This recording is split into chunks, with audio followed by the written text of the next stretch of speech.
Evangelho de João, capítulo 8, versículos 10 e 11.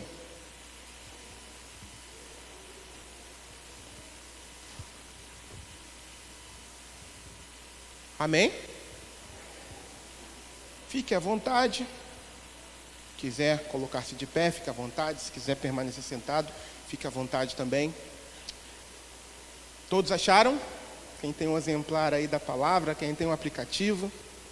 João capítulo 8, versículos 10 e 11, que diz o seguinte: Então Jesus pôs-se de pé e perguntou-lhe: Mulher, onde estão eles? Ninguém a condenou? Ninguém, Senhor, disse ela. Declarou Jesus: Eu também não a condeno. Agora vá e abandone sua vida de pecado. Amém? Deus abençoe a todos. O título dessa mensagem é Muito Pobre para Pagar. Muito pobre para pagar. Tem uma breve história que eu quero contar para vocês, que é a seguinte. Esta é a história de um médico escocês. E ele era notável pelo espírito caridoso e piedoso que possuía. Segundo se narrava, depois de sua morte, quando os seus livros estavam sendo examinados, foram encontradas muitas contas sobre as quais estava escrito em letra vermelha o seguinte: perdoado, muito pobre para pagar. Alguém de seu consultório, com um espírito, com uma natureza diferente desse caridoso médico, disse: Isso é um absurdo. Essas contas dessas consultas precisam ser pagas. Eu vou correr atrás do prejuízo. E assim, um outro médico começou a tomar providências jurídicas para reaver o valor que o médico caridoso, o médico falecido, não havia cobrado de muitas pessoas. Chegou o dia da audiência e o juiz perguntou a esse médico: observe aqui esses livros. Observem essas letras escritas em vermelho.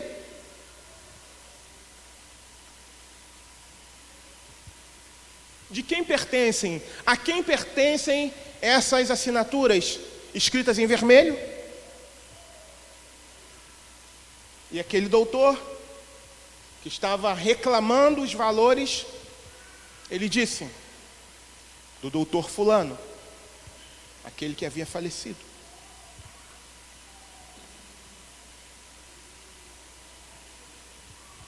Então, baseado na fala daquele médico que estava reclamando os valores que não haviam sido cobrados das consultas, o juiz diz o seguinte: sendo assim, não há tribunal na terra que possa obrigar os perdoados a pagar-lhe a dívida, porque o doutor fulano escreveu perdoado. E assim finaliza essa história. Queridos, essa primeira leitura bíblica que nós fizemos de João, do capítulo 8, versículos 10 e 11, também fala de alguém que foi alcançada por tão grandiosa graça. Fala de alguém que experimentou do grande amor de Cristo. Fala de alguém que estava sendo conduzida para a morte. Fala de alguém que estava a poucos minutos da morte.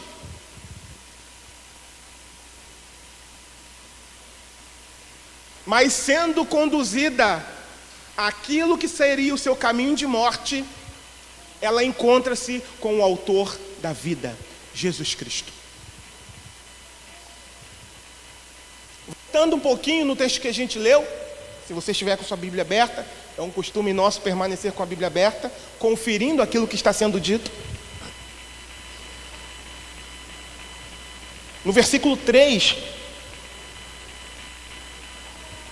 diz assim, do 3 ao 6 diz assim: os mestres da lei, os fariseus, trouxeram-lhe uma mulher surpreendida em adultério.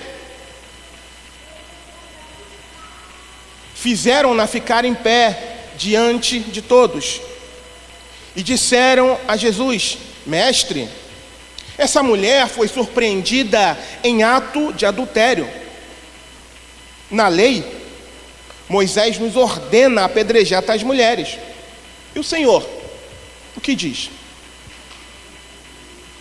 E o texto continua dizendo: eles estavam usando essa pergunta como armadilha, a fim de terem uma base para acusá-lo. Mas Jesus inclinou-se e começou a escrever no chão com o dedo. Esses escribas e fariseus aqui representam esse médico vivo que estava reclamando os valores.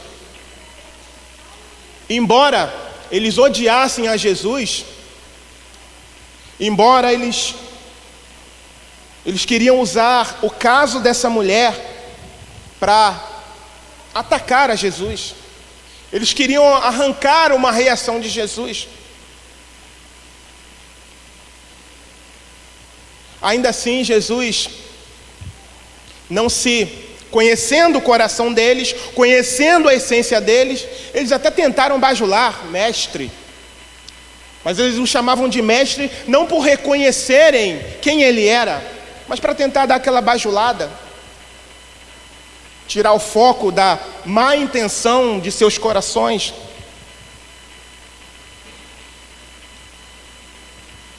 Esses religiosos aqui representam esse médico que resolveu cobrar dívidas antigas de pacientes que não tinham condição de pagar as consultas que o caridoso médico já falecido havia liberado de pagamento.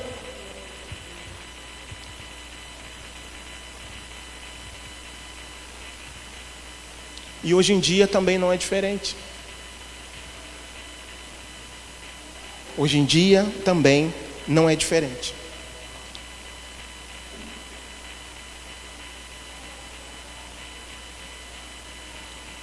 E eles vêm com um argumento forte, um argumento consistente. Eles vêm e falam da lei. Eles vêm cheios de si mesmos. Olha, a lei determina, e de fato, naquela época, naquele período, no período em que nós estamos, dessa narrativa aqui, de fato, eles estavam sob a lei. E eles queriam utilizar a lei para pegar Jesus. Eles relembram a Jesus da letra, daquilo que está registrado na lei. Por exemplo, Levíticos 20, versículo 10, que diz: se um homem cometer adultério com a mulher de outro homem, com a mulher do seu próximo, tanto o adúltero quanto a adúltera terão que ser executados. Levítico, capítulo 20, versículo 10. Eles estavam lembrando a Jesus dessa situação.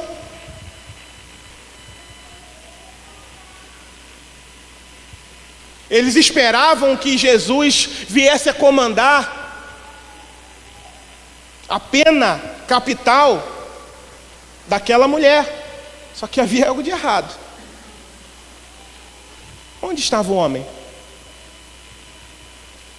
O texto não fala. De fato, eles estavam tão cegos, que eles estavam tão cegos naquilo que eles queriam, que o foco deles, embora essa mulher estivesse envolvida na situação, o foco deles era Jesus. O foco deles era dar uma rasteira em Cristo. Porque eles, de fato, eles não estavam preocupados no cumprimento da lei. Se estivessem, uma mulher que foi pega num ato, foi pega em flagrante delito, o cara tinha que ter vindo junto. E onde ele estava? A história não mostra. Não mostra.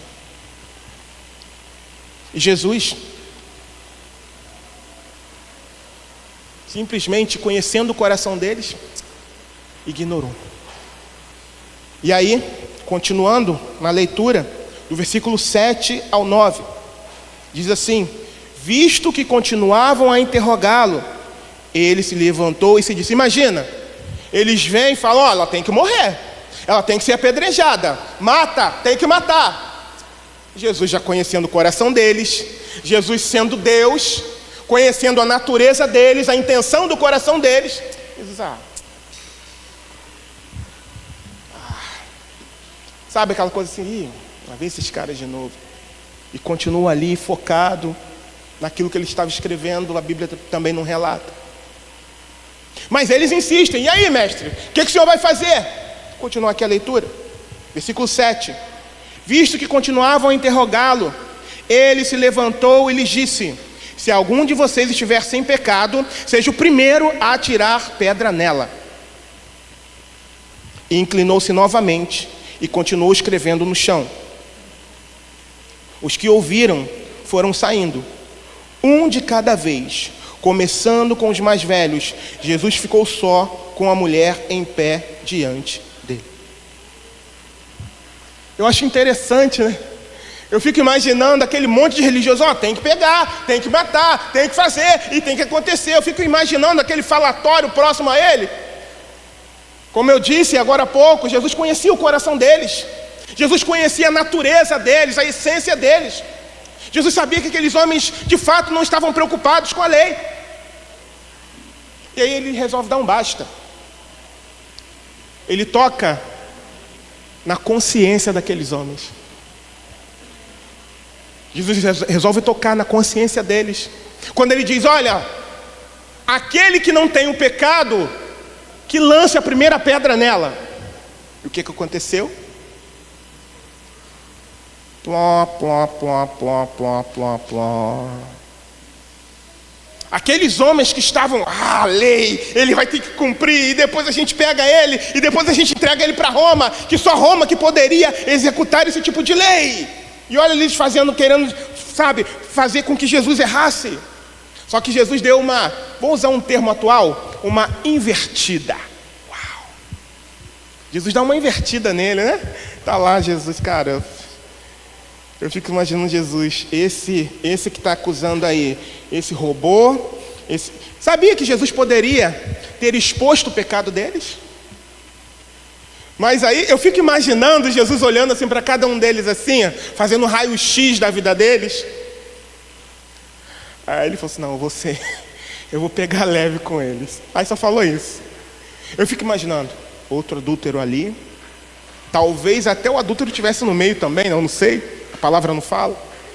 Mas imagina, o adúltero ali, escondendo eles, né?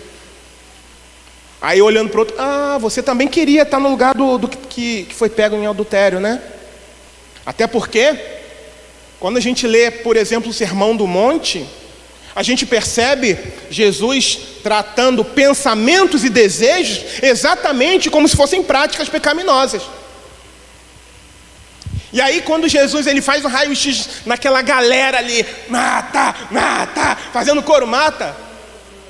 Eu fico imaginando ele sondando a cada um ali, sabe? E aquela fala de Jesus, no meu entender, desnuda a cada um dos acusadores. É como se eles olhassem para Jesus, opa, ele sabe. Desculpa a expressão, é como se Jesus falasse assim, ó: eu sei o que vocês fizeram no verão passado. Quando Jesus diz isso, é como se ele falasse assim: olha, eu sei o que vocês fizeram no verão passado. Ele não diz isso, é claro, mas a fala dele, a forma como ele se dirige a esses homens e a forma como eles saem, é exatamente isso. O texto declara que eles baixam a cabeça e vão embora. Ninguém fala mais nada. Ninguém reclama.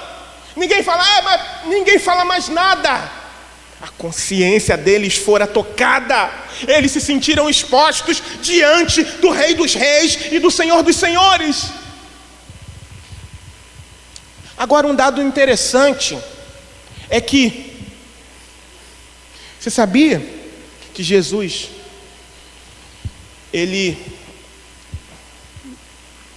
eu posso até usar esse termo, mas eu não vou. Não, vamos lá. Jesus, ele poderia, eu ia falar deveria, mas ele poderia ter juntado um monte de pedras e começar a atirar naquela mulher. Você sabia disso? Porque moralmente falando, o único que poderia fazer era ele. A Bíblia mostra que ele foi o único que nasceu sem pecado, viveu sem pecado e morreu sem pecado. Então ele era o único habilitado a fazer o que a lei de Deus, não é a lei de Moisés, a lei que foi entregue por Deus a Moisés, é uma linguagem, a lei de Moisés, mas quem escreveu essa lei foi Deus. Mas a Bíblia declara que Jesus não veio para descumprir a lei, mas veio para que ela fosse cumprida. Então por que ele não atirou uma pedra nela? E agora? Se ele deveria ter feito isso, porque de fato ela era uma pecadora.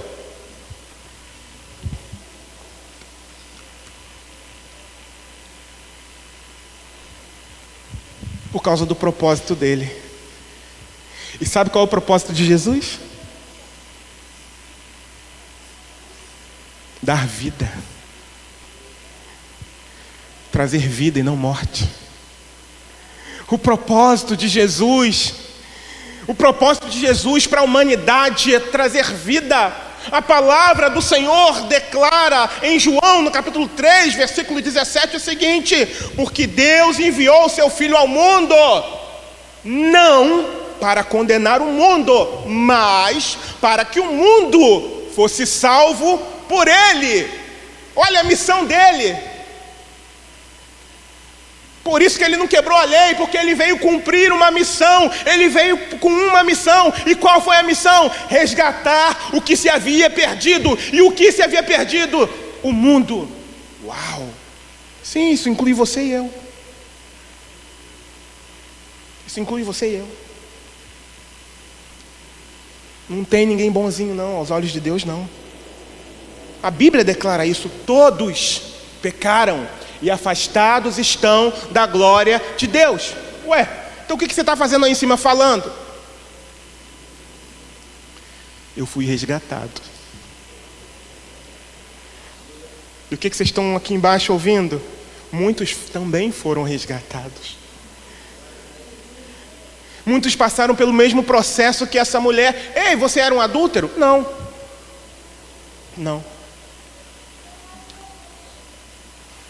Mas pecado não é só adultério. Uma mentirinha também é pecado. E a Bíblia declara que todos são pecadores. E a Bíblia também declara que todo pecado afasta o homem de Deus. Toda a humanidade é pecadora. E foi por esse motivo que Jesus precisou ir para a cruz. Se os nossos atos de bondade, se os nossos atos de justiça fossem suficientes para que Deus nos aceitasse, Jesus não precisaria ter morrido na cruz. Desperta! Se liga! Por que Deus João 3,16, porque Deus amou o mundo de tal maneira que deu seu Filho unigênito, para que todo aquele que nele crê não pereça, mas tenha a vida eterna. Por que Deus, o Criador de todo o universo, entregaria o seu Filho, ou melhor, sacrificaria o seu único Filho por uma humanidade perdida? Já parou para se fazer essa pergunta? Simples. Porque Ele amou. Porque a intenção dele é salvar, não é destruir. Porque já tem quem faça isso. Quem destrói é o pecado. Queridos, provavelmente eu não posso afirmar, mas eu posso conjecturar. Existia um vazio na vida dessa mulher. A primeira coisa que eu sei da vida dela é que ela era uma escrava. Era uma escrava? O texto não fala, era escrava do pecado. É a primeira evidência que eu tenho aqui na vida dela. Ela era escrava do pecado. Provavelmente havia um grande vazio existencial nela, em que no caso dela, ela tentou preencher. Ela achou que iria preencher através de um relacionamento extraconjugal. Ela achou que, desculpa a expressão, uma pulada de cerca iria suprir aquele vazio, aquele vácuo dentro dela. Só que ela não sabia que aquele vazio que existia dentro dela não seria preenchido por aquilo que ela achou que poderia preencher, mas só seria preenchido no momento em que ela se deparasse com Cristo. E talvez, esse seja o caso de algumas pessoas aqui nessa noite. Talvez você não tenha pecado, talvez você não tenha errado da mesma forma que ela, mas provavelmente, quando você está no seu quarto, quando ninguém está olhando para você, quando ninguém está te vendo, lágrimas rolam do seu rosto, indagações você faz a Deus. Ninguém está ouvindo, ou melhor, Deus sabe. Existem muitos porquês na sua mente, e em alguns momentos lágrimas rolam e você não sabe porquê. Você sabe que sente uma tristeza, um vazio. E aí, tem gente que vai tentar preencher nas drogas, no álcool, na prostituição, em tantas outras coisas que acabam distanciando ainda mais a pessoa de Deus. Tantas outras coisas. Mas nessa noite você entrou aqui, embora muitos estejam aqui por causa do nosso evangelista Samuca, não é não, Liz? Mas ainda que seja pelo evangelista Samuca, eu já profetizei isso sobre a vida dele. O Espírito Santo marcou um encontro com você aqui nessa noite. Jesus quer trazer essa mensagem ao seu coração nessa noite. Daqui a pouco tem alguma coisa ali fora por causa do Samuca. No entanto, mais do que a homenagem ao Samuca, Jesus ele quer firmar ou renovar uma aliança com você nessa noite.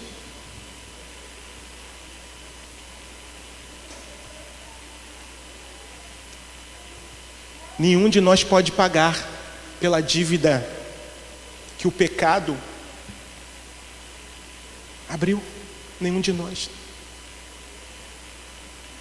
É muito alta a dívida. Talvez nós tenhamos pessoas aqui que sejam abastadas financeiramente. Ei, sinto em dizer que o seu dinheiro, se você for rico, não vai ser suficiente para pagar. Na verdade, o dinheiro não paga, mas o que já pagou É o sangue de Jesus Cristo que foi vertido na cruz do Calvário para todo aquele que nele crê. Não é dinheiro que paga. Não há dinheiro que pague. Jesus Cristo se entregou naquela cruz por gente que não valia absolutamente nada. Por mim e por você. Gente que era inimiga de Deus. Mas eu não sou inimigo de Deus. A Bíblia diz que quem não está em Cristo, quem ama o mundo, constitui-se como inimigo de Deus. A Bíblia diz isso. A Bíblia diz.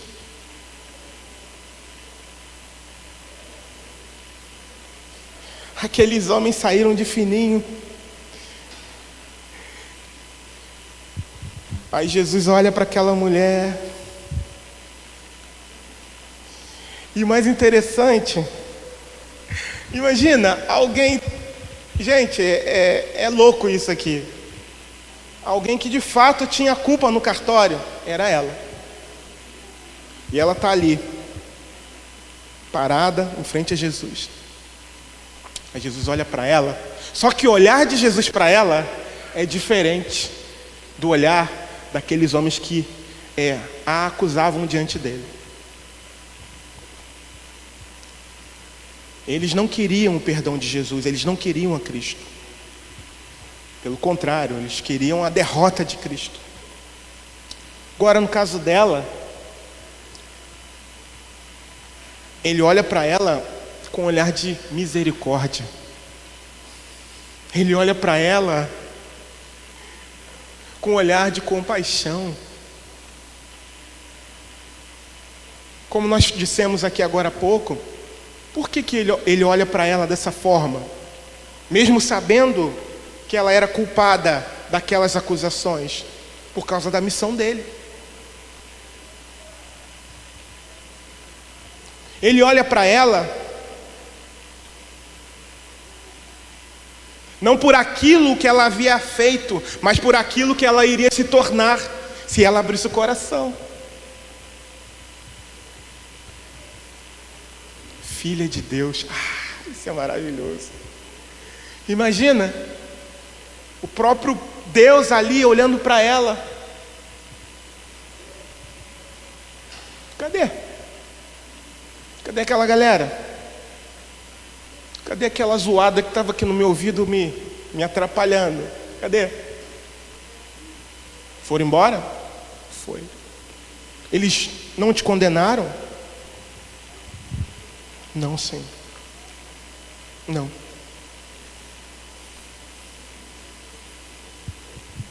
Versículo 10 foi o versículo que nós lemos. Então Jesus pôs-se de pé e perguntou-lhe: mulher, onde estão eles? Ninguém a condenou?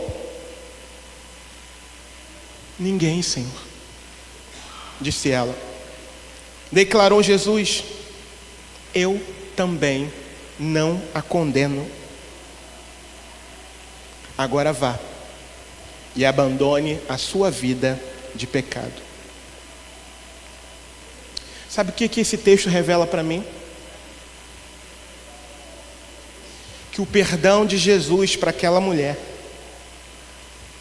revela o propósito de Deus para todos nós, sem nenhuma exceção. É isso. E o mais interessante também é que ele não foi um ativista para nenhum dos dois lados. Ele não foi um ativista do machismo. Você está errada, tem que morrer. Ele não fez isso. Embora a cultura, para alguns, era muito forte, o machismo. Tá vendo só? Tinha que ser mulher mesmo. Aconteceu isso? De jeito nenhum. Mas também, por outro lado, ele não tinha um viés feminista. Tadinha, vítima. Não. Ela era culpada. Jesus não passou a mão na cabeça dela. E o texto aqui mostra isso.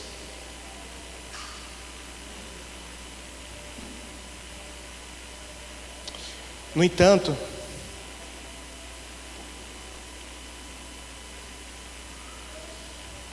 a uns ele confronta, aqueles acusadores ele confrontou.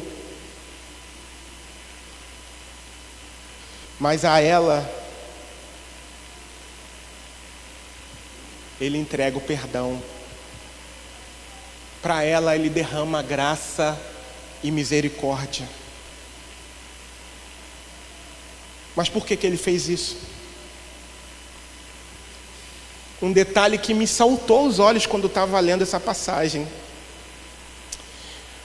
É quando no versículo 10, ele começa a perguntar para ela. Não com olhar, sabe, aquele olhar de condenação, mas com olhar de graça, de misericórdia. Ele pergunta para ela: mulher, onde estão eles? Ninguém te condenou? E ela diz, no versículo 11: ninguém, Senhor. Saltou aos meus olhos quando ela utiliza esse termo, Senhor. Aqueles homens no início, mestre, chegaram com falsidade. Mas essa mulher, reconhecendo o seu pecado, estando ali parada diante do Senhor, talvez estava até esperando uma punição, uma repreensão de Jesus. Ela recebeu, claro, vai e não vive mais dessa forma. Mas o que me salta aos olhos aqui, queridos, é que ao receber da graça, ao ser inundada pela graça de Jesus, ao receber o perdão de Cristo, ela o chama, sabe de quê? Senhor. E aí eu até procurei para enfatizar ainda mais, mas eu acabei não encontrando. Então eu vou assumir a responsabilidade do que eu vou dizer para você agora. No meu entender, essa mulher encontra a salvação aqui, pelo simples fato dela ter chamado de Senhor. E eu vou dizer mais para você o porquê. Jesus chega para ela no versículo 11, ela fala: ninguém, Senhor. No meu entender, quando ela chama Jesus de Senhor, ela está reconhecendo que Ele, naquele momento, passou a ser o dono da vida dela, passou a ser aquele que conduziria a vida dela. E aí, Jesus chega para ela, continuando, lá no finalzinho do versículo 11, ele fala assim: agora vá e abandone a sua vida de pecado, ou vá e não peques mais, dependendo da tradução. Ou seja, ele está dizendo para ela: olha, agora que você foi perdoada, que ninguém te condenou, você vai e volta à sua vida, só não faz mais. Pensa comigo, baseado naquilo que eu estou afirmando, no meu entender. Lembra que eu falei no início que essa mulher era escrava do pecado? Se essa mulher não tivesse sido limpa por Cristo, como Cristo poderia liberá-la e dizer para ela: vai e não peques mais? Porque um escravo não tem vontade, não tem. Lembra que eu falei agora há pouco que ela era escrava do pecado, sim ou não? Ela era escrava do pecado. E aí Jesus fala: olha, eu também não vou te condenar, vai e não faz mais. Desculpa a expressão, seria irresponsabilidade do autor da vida liberar uma escrava e dizer para ela: vai e não faz mais. Ela sendo uma escrava, sim ou não? Sim. Seria uma irresponsabilidade dele, é claro que ele não faria isso. Essa mulher estava liberta. Essa mulher encontrou a salvação. Por isso Jesus chegou para ela e disse: vai e não peques mais. Porque se ela ainda fosse escrava, ela teria que ser liberta primeiro, antes dele dizer para ela não fazer mais. Porque o escravo não tem vez. O escravo é escravo do pecado. Mas ela encontrou a salvação, ela encontrou a libertação, queridos. E algo também muito interessante, quando Jesus fala para ela, olha, agora vá e abandone a sua vida de pecado. Ou seja, ele fala assim, agora vai e retorna para a sua vida. Sabe o que aconteceu nesse momento aqui? Aquele momento que poderia ser o último momento de vida daquela mulher. Aquilo que parecia ser minha morte, mas Jesus mudou minha sorte. Foi isso que aconteceu com ela. Aquele momento que pareceria ser a morte dela, foi a mudança de vida dela, foi a mudança da sorte dela, queridos. Aquilo que seria a morte se tornou em vida, porque ela encontrou com o autor da vida, Jesus Cristo, o Filho do Deus vivo. Louvado seja o nome do Senhor. Aleluia. Jesus é aquele que limpa o homem de seus pecados, que limpa o ser humano de seus pecados. Amados, sabe o que eu digo para você nessa noite? Quando Jesus diz para ela, ó, vá e não peques mais, vá e abandone sua vida de pecado, Jesus está dizendo isso para ela, ó, vai e abandona os seus traumas, vai e abandona o seu passado, suas culpas. Acabou. A partir de agora você tem uma nova vida que eu te dei. A partir de agora você é uma nova criatura. A partir de agora, de fato, você é uma filha de Deus. Acabou.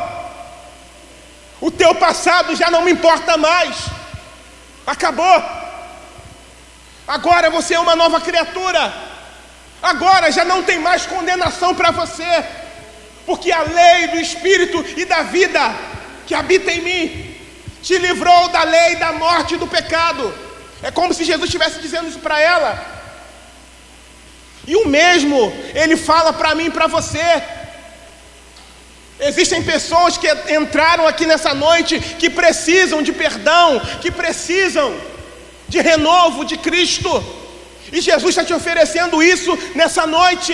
Jesus está te oferecendo perdão. Jesus está te oferecendo nova vida. Jesus está dizendo, olha, vai, eu quero te dar nova vida. Ei, para de olhar para o passado. Para de olhar para os traumas. Mas eu parei de caminhar porque alguém lá atrás. Para com isso.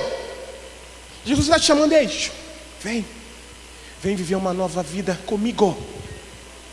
Eu vou conduzir a sua vida. Tem trauma? Eu sei que tem. Eu sei. Mas não se esquece de uma coisa, tá?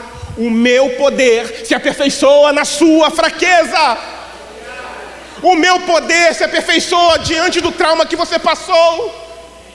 Jesus conhece a sua história. Eu não conheço. Jesus conhece a sua história. Ele sabe o que você passou. Ele sabe o quanto você sofreu. Mas nessa noite, Ele quer fazer uma aliança com você. Assim como Ele fez uma aliança com essa mulher, quando Ele liberou ela em paz. Imagina essa mulher saindo dali leve. Nossa, o que aconteceu? Essa mulher saiu dali daquele encontro que seria a morte dela, mas que se tornou em vida porque Jesus estava ali. Ela sai dali, leve, flutuando. O que aconteceu? Foi Cristo. Cristo entrou na vida dela e a transformou, trouxe dignidade, apagou o passado dela, passou uma borracha. Dos seus pecados eu já não me lembrarei mais. Isso é maravilhoso, maravilhoso, maravilhoso. Ele libertou aquela mulher, Ele salvou aquela mulher e quer salvar vidas aqui nessa noite, na noite de hoje. Eu não sei qual é o seu histórico de vida, eu não sei, mas Ele sabe. Eu não sei quais são os seus traumas, mas Ele sabe. Independente de quais tenham sido. Eu não sei o que você fez de errado. Mas não há pecado que Ele não possa perdoar. Não há. A Bíblia declara que foi por isso e foi para isso que Cristo se revelou, para desfazer as obras do inferno.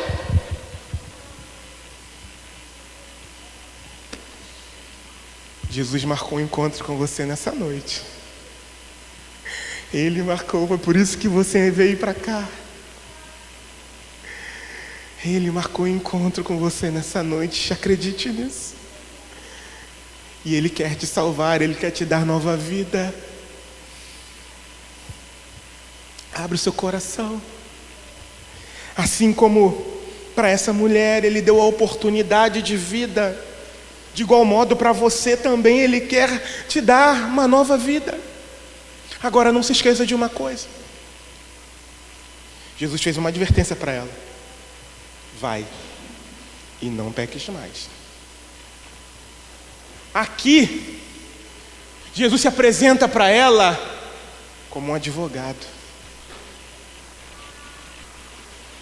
Mas vai chegar um momento em que Ele vai se apresentar para muitas pessoas como um juiz.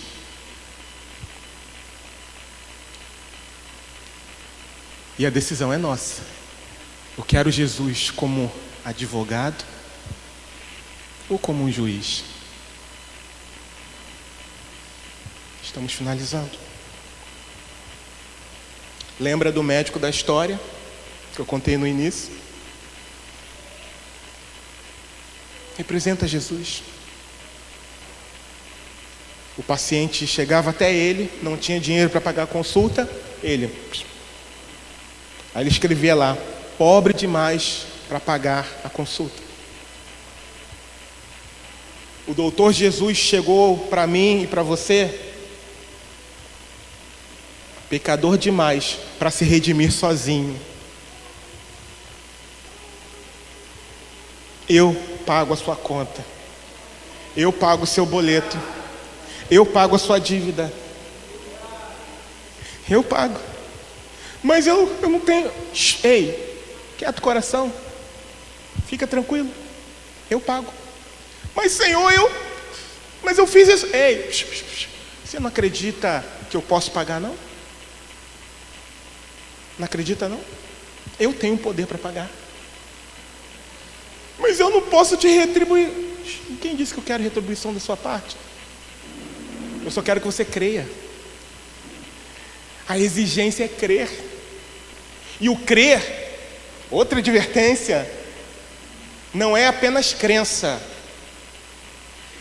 É uma fé ativa, é uma fé em ação.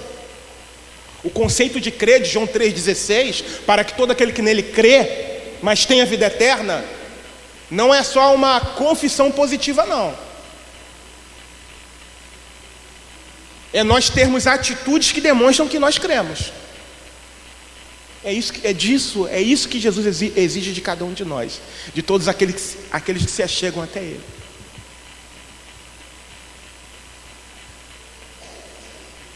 Talvez você nunca tenha adulterado como essa mulher. Eu já falei isso aqui, mas para finalizar eu quero falar de novo. Mas existem outras coisas que talvez você tenha feito, tenha vivido, que vão contra a vontade de Deus. Ou até mesmo, talvez você nunca tenha vivido uma vida imoral. Talvez você tenha vivido toda a sua vida de uma forma tranquila. Mas como eu já falei, ainda que você seja alguém moralmente, de acordo com os olhos da sociedade, irrepreensível, eu fico com a Bíblia, que diz que todos pecaram. E se todos pecaram, todo pecador precisa de um Salvador.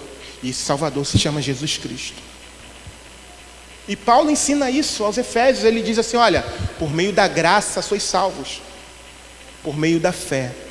E isso não vem de vocês, é um presente de Deus. E não vem das obras. Ou seja, eu sou bonzinho, eu faço bem para as pessoas, eu sou cumpridor dos meus deveres. Esse texto de Paulo derruba esse discurso de eu sou bonzinho, eu faço isso, eu faço aquilo. Não. Não. A Bíblia declara que os nossos atos de justiça aos olhos de Deus são como trapos imundos. E o texto termina dizendo que não vem de nós, vem de Deus. E não vem das obras, para que ninguém se glorie. Mas a salvação, ela só vem por um meio, pela fé em Jesus Cristo. Então se arrependa. Buscai ao Senhor enquanto se pode achar. Invoque-o enquanto está perto. É isso que diz a palavra no livro de Isaías. Hoje é noite de salvação, queridos. Acho que a Jéssica, alguém falou aqui na frente, e de fato eu concordei. Yes, sim, é noite de salvação. Eu disse que Samuca é um evangelista, e é. Olha o vozão lá, todo orgulhoso do evangelista que tem em casa. Porque hoje é noite de salvação. Antes de nós nos alegrarmos com o Samuca lá fora, que tal trazer alegria diante dos anjos de Deus? Que tal? Que tal assumir um compromisso com Cristo? Que tal? E a oportunidade agora em vida, enquanto há o fôlego de vida em nós. Essa semana eu estive num sepultamento. A pessoa passou mal na quinta-feira. Foi para casa. Aí, se eu não me engano, no domingo voltou de novo para o hospital. E não voltou mais para casa.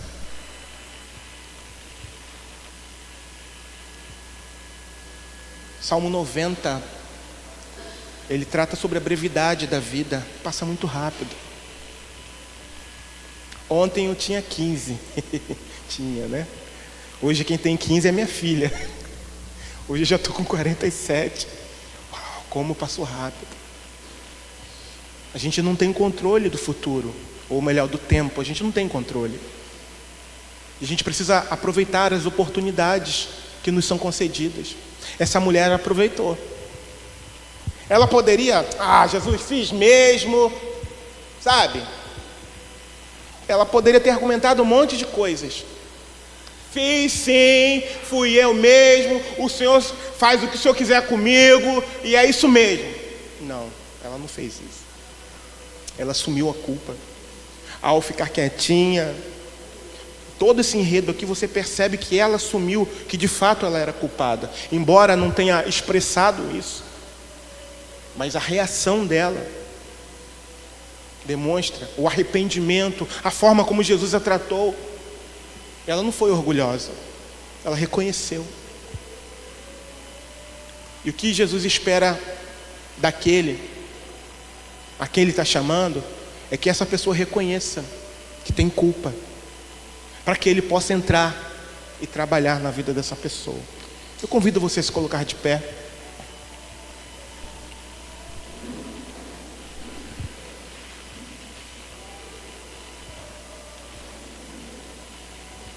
Feche os seus olhos.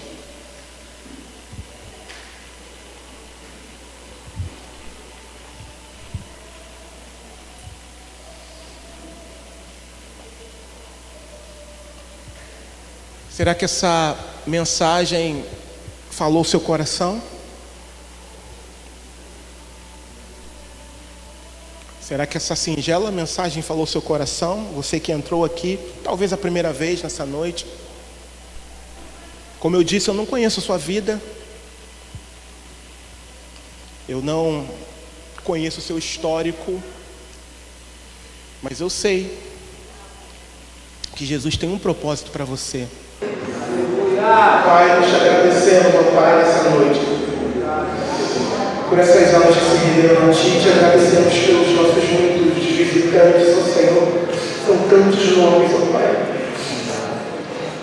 Eu realmente não vou citar todos, mas eu quero agradecer ao Senhor por cada um deles, ó Deus. Cada um que veio, Senhor amado, e pôde ouvir a Tua palavra, Senhor. Espírito Santo, que o Senhor possa conduzir o coração de cada um deles, ó Pai, nessa noite. Obrigado, Senhor. Mais uma vez te agradecemos pela vida do Samuel. Nós já oramos pela manhã por ele. Mas também, Senhor, eu quero orar, Senhor amado. Ó, Senhor, pelo Juan, que também aniversaria no dia de hoje, Senhor. Abençoa a vida desse jovem, Pai, para o louvor da Tua glória, Senhor. Que ele continue, Senhor amado, temente no Teu caminho, Senhor amado. Que ele continue focado, Senhor, em seguir ao Senhor, em crescer em graça e em conhecimento, Deus. Obrigado, Deus. Obrigado por cada vida aqui presente. Leva cada um, Senhor amado, de volta aos seus lares, ó Deus. Obrigado, Senhor, porque eu já posso ver adolescentes aqui se tornando missionários, ó Pai. Obrigado pela vida da Isabela, Senhor amado. O Senhor está chamando, Senhor, como uma missionária humana, Pai.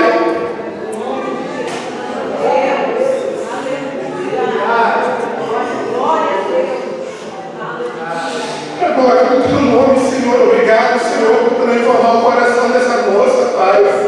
E para a glória do Teu nome, Deus, obrigado, Senhor. Obrigado por cada um que está aqui, Senhor. Deus, e conduz-nos em paz, Senhor, para os nossos lares, ó Pai.